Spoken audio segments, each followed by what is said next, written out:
এই অনুষ্ঠানে আপনারা কষ্ট করে এসেছেন, আমাদের দাওয়াতে সাড়া দিয়েছেন, এজন্য সেক্রেটারি সাহেব সহ সবাইকে ধন্যবাদ জানাচ্ছি। আসলে এই ইনিশিয়েটিভটা কেন নিলাম একটু ব্যাখ্যা করি। আমরা ভাবলাম যে আমার দেশ একটা প্ল্যাটফর্ম হতে পারে যেখানে প্রাইভেট সেক্টর এবং গভর্নমেন্টের মধ্যে ইনফর্মালি আলোচনা হতে পারে। আপনাদের মধ্যে আলোচনা হয়, কিন্তু সেই আলোচনা ধরেন সরকার থেকে আপনাদেরকে ডাকলো, প্রাইভেট সেক্টর থেকে, সেখানে সব কিছু খোলাখুলি আলোচনা করার কিছু বাধ্যবাধকতা থাকে। আমি একসময় সরকারে ছিলাম, বহু আগে, অ্যানসিয়েন্ট টাইম।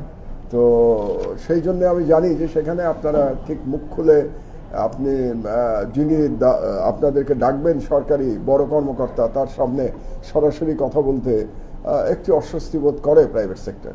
তা আমরা ভাবলাম আমরা যদি একটা মিডল গ্রাউন্ডে থাকি এবং আমার দেশ যদি এই দায়িত্বটা পালন করে, তাহলে অনেক ইন্টারনাল ইকোনমিক ইস্যুতে খোলামেলা আলোচনা হতে পারে এবং সেই আলোচনা থেকে আমরা সবাই উপকৃত হতে পারি। সরকার কিছু দিক নির্দেশনা পেতে পারে যে তারা কি কাজ করবে, প্রাইভেট সেক্টর সরকারের কাছে দাবিগুলো জানাতে পারে এবং সেই সঙ্গে সরকারের যে সীমাবদ্ধতা সেটাও তারা বুঝে নিতে পারে। আর আমরা মিডিয়া হিসেবে আমরা এগুলো জনগণের কাছে তুলে ধরতে পারি।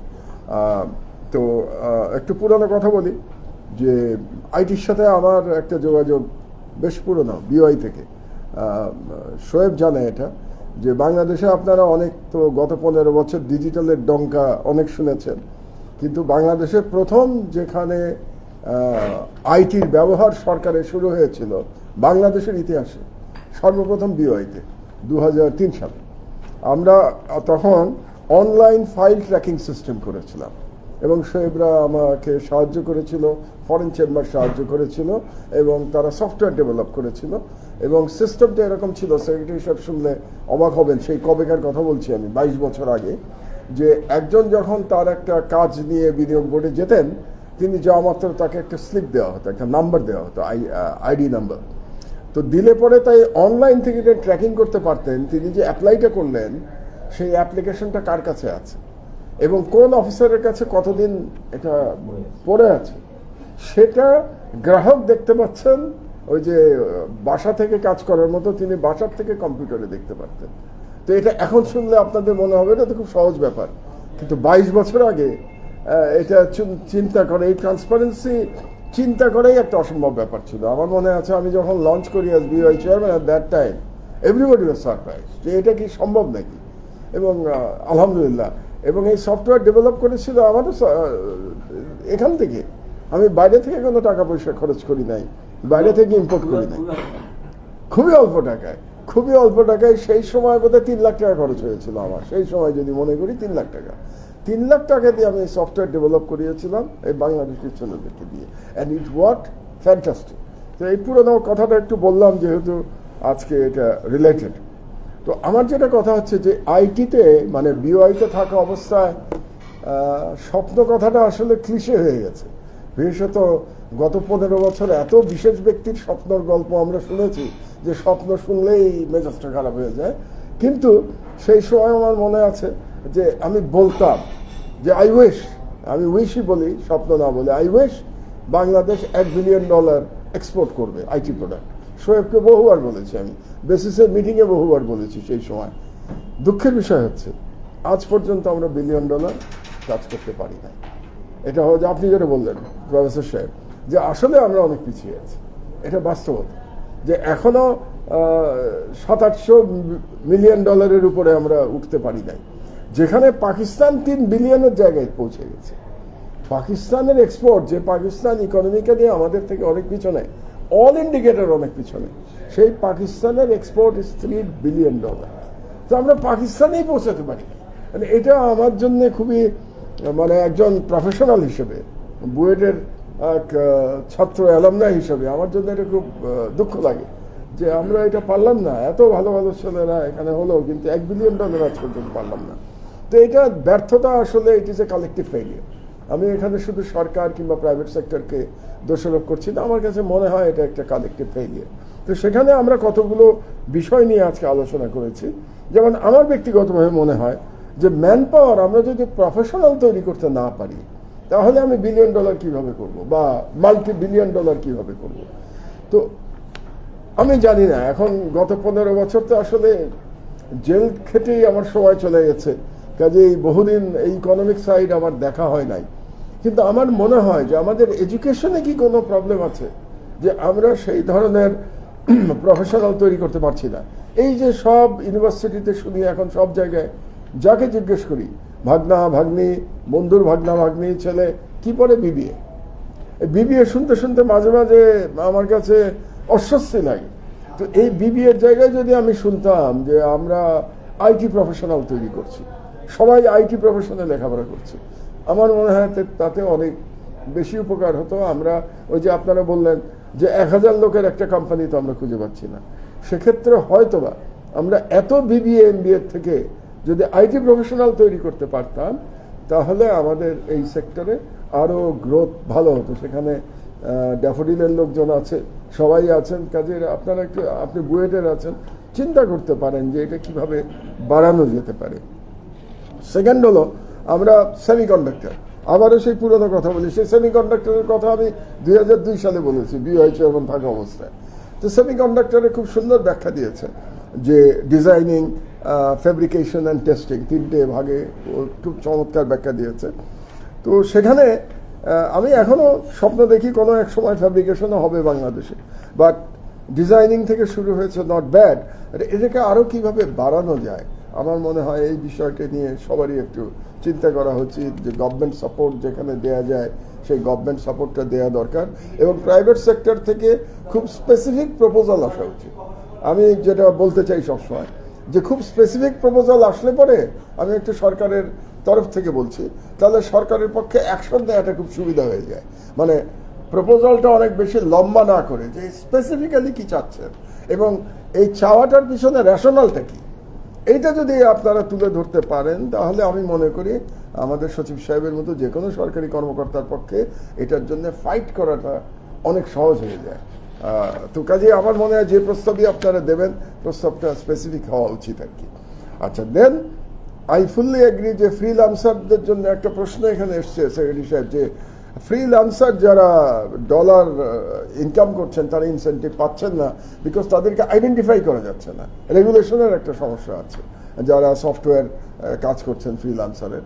আমার মনে হয় এটা ট্রেডের সাথে আলোচনা করে এটার একটা রাস্তা বের করা যেতে পারে। এটা অসম্ভব তো হওয়ার কথা না, আমাদের উদ্দেশ্যটা ভালো হওয়া দরকার। সো গভর্নমেন্ট অ্যান্ড ট্রেড বসে একটা ঠিক করুক যে ফ্রিল্যান্সার যারা বলছে আসলেই তারা টাকা আনছে নাকি আবার হুন্ডি করার জন্য টাকা এনে ইনসেন্টিভ নিয়ে যাচ্ছে। মানে গভর্নমেন্টের দুশ্চিন্তা তো ওইখানেই থাকে যে আমি ইনসেন্টিভ দিচ্ছি, ইনসেন্টিভটা লিকেজ হচ্ছে কিনা, দ্যাট ইজ দ্য প্রবলেম গভর্নমেন্টের। তো এটাকে এনশিওর করা যে আপনার ইনসেন্টিভটা লিকেজ হচ্ছে না, তো সেটা কিভাবে করা যায় আপনারা চিন্তা করতে পারেন। গ্রেডুয়েশন অফ দ্য আইটি প্রফেশনালস নিয়ে আপনি কথা বলেছেন, সো এটা করতে পারলে তো খুবই ভালো হয়। আইটি প্রফেশনালসের জন্য যদি আপনারা করতে পারেন, তাহলে তাদেরকে হয়তো শুধু বাংলাদেশেই না, বিদেশেও তাদের জন্য একটা বিশাল মার্কেট তৈরি করা যায়। আমাদের কি বলে রেমিটেন্স আর্নিং এখন প্রায় 25 থেকে 30 বিলিয়ন ডলার যদি হয় আমাদের, তার থেকে অনেক বেড়ে যেতে পারে যদি আমরা এই ধরনের গ্রেডেড অ্যান্ড ইন্টারন্যাশনালি অ্যাকসেপ্টেড আমরা যদি সার্টিফিকেশন এখানে করতে পারি। তো সেখানে আপনাদের একটা you have a great role to play there, এবং আইসিটি সেক্রেটারি সাহেব আছেন, কাজে তিনি এটা দেখবেন। নেক্সট আমি যেটা বলতে চাচ্ছি যে এই যে অপচয় যেটা হয়েছে, অনেক অপচয় হয়েছে, আমরা তো শুনলাম অনেক ধরনের অপচয়, তার মধ্যে হাইটেক পার্ক, যত্রতত্র হাইটেক পার্ক করে এই যে টাকার উচ্ছন্ন দেওয়া হয়েছে, এখন উচ্ছন্ন তো হয়ে গেছে, এটা তো আর করার কিছু নাই। তাহলে এই হাইটেক পার্কগুলো এইভাবে ফেলে না রেখে এটাকে ইউটিলাইজেশন কিভাবে করা যায়, সেটার জন্য আমার মনে হয় government should sit down with the trade, they should suggest যে তারা কি করতে পারে। মানে আমরা যদি লোকেশনগুলো ঠিক করি যে এতগুলো হাইটেক পার্ক সারা দেশে আমাদের আছে, এবং তার মধ্যে আমরা যদি প্রায়োরিটি ফিক্স করি যে এই জায়গাগুলো মনে হয় যেন তাড়াতাড়ি কাজে লাগানো যাবে, তো সেগুলোকে, যেমন ধরেন আমি আমার একটা গল্প আপনাদেরকে বলি, যে আমি যখন বিআই চেয়ারম্যান ছিলাম তখন অনেকগুলো মনে হচ্ছিল যে এটা কাজ করবে না, অনেকগুলো ইপিজেড, তো অনেকগুলো ইপিজেড হয়েছিল। তো সেখানে আমি বলেছিলাম যে খুলনার কি বলে ঈশ্বরদী ইপিজেড, এটাকে হয়তো ঠিক করা যেতে পারে। তো তখনই একটা প্ল্যান নেওয়া হয়েছিল যে কিভাবে এগুলোকে মানে পপুলারাইজ করা যায়, মার্কেটিং করা যায়। এবং এখন দেখেন দুইটা এপিসোডই আলহামদুলিল্লাহ ইজ ডুইং ভেরি ওয়েল। সময় লেগেছে, বাট দুটো এপিসোডই ইজ ডুইং ভেরি ওয়েল। তো সেইভাবে আমার মনে হয় যে হাইটেক পার্কগুলোকেও আমাদের গ্রেডেশন করা দরকার, যে কোনটা একেবারেই খারাপ জায়গায় ওঠে না হয় আমি এখন মানে প্রায়োরিটি না দিলাম আর ফার্দার ইনভেস্টমেন্ট না করলাম, কিন্তু যে যে লোকেশনগুলো আমাদের কাছে ভালো মনে হচ্ছে সেগুলো ট্রেডের সাথে বসলে, যেমন ধরেন ওনারা তো অলরেডি সেলফোন বানাচ্ছেন, স্মার্টফোন বানাচ্ছেন তারা, কিন্তু তারা বলছেন যে তাদের আনইউটিলাইজড পড়ে আছে, তাদের ক্যাপাসিটি অনেক বেশি। তো তারা কেউ কেউ হয়তো রিলোকেশন করতে চাইতে পারেন, আমি জানি না, কারণ অনেক সময় ইনফ্রাস্ট্রাকচার যদি থাকে তাহলে সেখানে নতুন ফ্যাক্টরি করাটা অনেক সহজ হয়ে যায় যদি আমার ইনফ্রাস্ট্রাকচারের ঝামেলা না থাকে।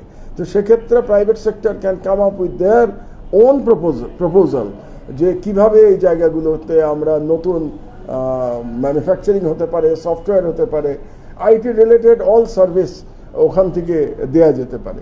তো এটাকে আমার মনে হয় অ্যাজ কুইকলি অ্যাজ পসিবল যদি সরকার একটা কমিটি করে ফেলে comprising of the government officials and private sector and maybe a few experts, তাহলে পরে এটা খুব করা সম্ভব বলে আমি মনে করি। ফাইনালি দুটো পয়েন্ট আর বলবো বলে I will finish my summary. সেটা হলো যে আই ফুললি এগ্রি, এই যে আমরা ওয়ার্ল্ড ব্যাংক থেকে যে টাকা নেই কিংবা এডিবি থেকে, মাল্টিল্যাটারাল এজেন্সি থেকে যে টাকা নিচ্ছি, এখানে যে বলা থাকে অমুক জায়গা থেকে অমুক কাজটা করতে হবে এবং তাতে করে বিদেশ থেকে আমাদেরকে ম্যান্ডেটরি নিতে হচ্ছে, কি বলে সার্ভিস নিতে হচ্ছে, সেখানে একটা করা যায় কিনা আমরা লোকাল অ্যাসোসিয়েট ম্যান্ডেটরি করে দিতে পারি কিনা, এটা গভর্নমেন্ট চিন্তা করতে পারে। যে আমি বিদেশ থেকে আনবো, মানে you have to negotiate with the world bank, world ব্যাংকের সাথে নেগোশিয়েট করে বলতে হবে যে হ্যাঁ আপনার প্রপোজাল আমরা মানবো, কিন্তু আমাদের local associate is a must. মানে ফরেন কোম্পানি থেকে আমি যদি সার্ভিস নেইও, তাকে লোকাল কোম্পানির সাথে অ্যাসোসিয়েট হতে হবে এবং সেখানে একটা চুক্তি থাকতে পারে যে এত বছরের মধ্যে there should be a technology transfer, একটা টেকনোলজি ট্রান্সফার করে দিতে হবে তাকে লোকাল। এই ধরনের একটা নেগোসিয়েশন হয়তো হতে পারে, তাতে করে অপরচুনিটিও বাড়বে for the local firms, IT যারা আছে তাদের জন্য অপরচুনিটি বাড়বে। ফাইনাল হচ্ছে সিস্টেম ইনগ্রেইন মেকানিজম একটা আছে, যার মাধ্যমে বলা হচ্ছে, আমরা আজকে আলোচনায় শুনলাম যে সিস্টেম ইনগ্রেইন মেকানিজমের মাধ্যমে যে ফ্যাসিস্ট রেজিম আমাদেরকে এত মানে এই দেশের ইকোনমির এই অবস্থা করে গেছে, তারা এখনো লাভবান হচ্ছে। তো এখন সেই সিস্টেম ইনগ্রেইন মেকানিজমগুলোকে আইডেন্টিফাই করতে হবে। এখন সেই আইডেন্টিফাই তো শুধু আইসিটি মিনিস্ট্রি করতে পারবে না, এটা রিলেটেড অল মিনিস্ট্রির এটা বের করতে হবে। রোড কমিউনিকেশন মিনিস্ট্রি করতে হবে, সবার করতে হবে, করে এখন সলিউশন একটা বের করতে হবে। আর ফাইনালি একটা মজার কথা বলে আমি আমার বক্তব্য শেষ করব, সে হলো যে আমার বিরুদ্ধে গত সরকারের আমলে 125টা মামলা ছিল, এটা তো আপনারা জানেন, দীর্ঘদিন জেলে ছিলাম সেটাও জানেন।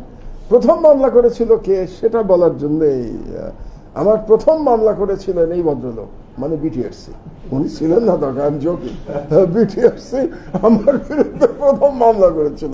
কারণটা হলো বিটিআরসিতে সেই সময় 5 জন ইন্ডিয়ান ছিল এবং তারা সেই 5 জন ইন্ডিয়ানেরটা লুকিয়ে রেখেছিল, তারা বলে নাই যে 5 জন ইন্ডিয়ান কাজ করছে।